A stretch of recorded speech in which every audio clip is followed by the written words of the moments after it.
What if you could dramatically increase the quality of your answers while also reducing the amount of time you spend preparing? Welcome to video number 5 of our 20-part AI feedback Q&A video series. For all these videos, we are going to be covering a question based on a specific role at a specific company. We're going to take a look at the method. What is the foundation we want to use for answering these types of questions? In this case, a behavioral question that we're going to tackle today. Then I'm going to provide what I think is a really good answer. And then in the background, I am going to run that answer through practiceinterviews.com AI tool and enhance an already good answer and try and make it great. So for the purpose of all these videos, yes, we are absolutely tackling a specific role at a specific company, but I want you to go through this video with the idea of what are the foundational items that you could apply to your role at the company that you're interested in, because really we're only looking at a few things. We're looking at the structure of the answer, how is that information organized, and what's the level of detail. So following these steps for any role will be helpful. Let's dive in. So again, today's question is a behavioral question. Describe a situation where you had to juggle multiple high priority tasks with tight deadlines. The role is an executive assistant at Apple.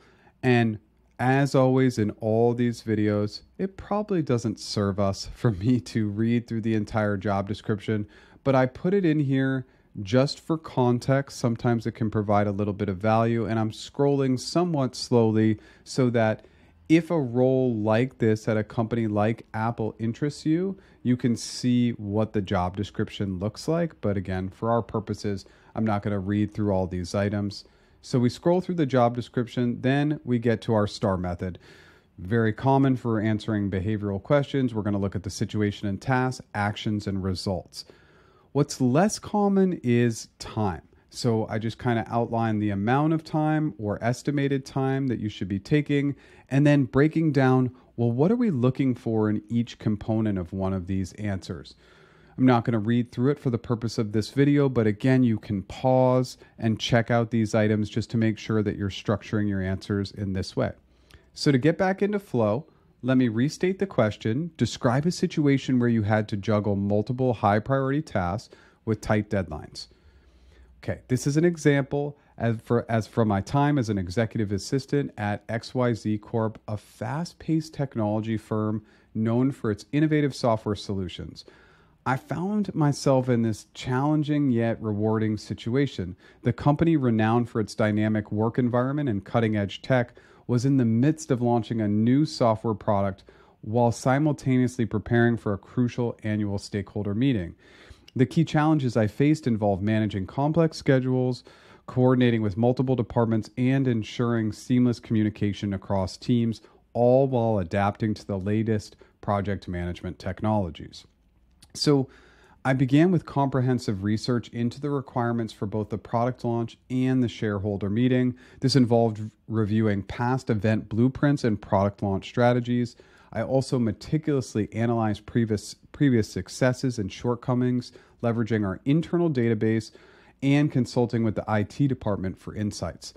The initial planning phase focused on creating a detailed timeline and checklist. I broke down each major task into smaller, manageable components, assigning specific deadlines and responsibilities, and this was achieved by utilizing project management software, setting up automated reminders, and scheduling regular process review meetings.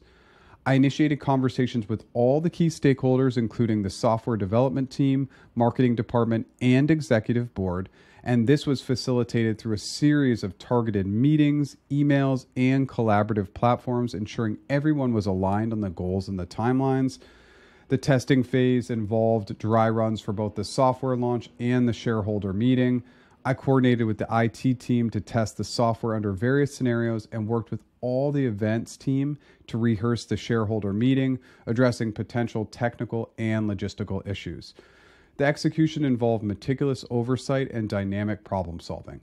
I constantly liaised with all the departments, ensuring adherence to the plan while remaining flexible to all adjustments. Feedback was actively sought and incorporated. Risks were managed through contingency plans and tools like real-time communication platforms, were employed for efficiency. And the results: the successful execution of both high priority tasks directly contributed to a 20% increase in client engagement and a significant boost in our shareholder confidence. The software launch garnered positive media attention and an uptick in sales, while the shareholder meeting received commendations for its flawless organization and clear communication of the company milestones. These achievements underscored the importance of effective planning, teamwork, and adaptability in high-pressure situations, and the methodologies and tools I implemented have since been adopted as standard practice is within the company, enhancing an overall operational efficiency.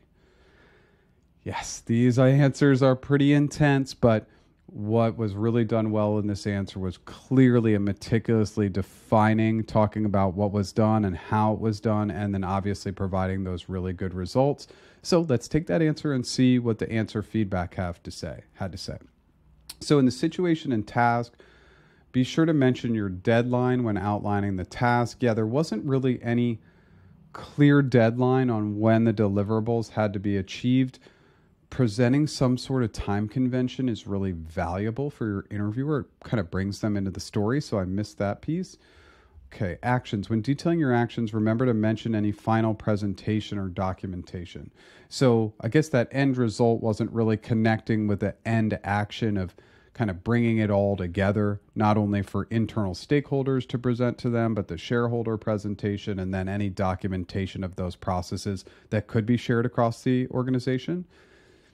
Take every opportunity to explain how your actions led to improved relationships at work, whether with colleagues or teams. Okay, so yeah, we didn't really emphasize the importance of how those relationships were impacted, and that's a lot of the how. The how is really, really important in any answer. So remember to include the overall impact of your actions on the company. Yeah, so that's getting back to the how.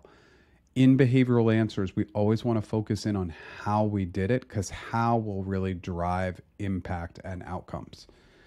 So if we go back to our trusty little method here, our little doc, you can see that it looks like I missed specifying the timeline.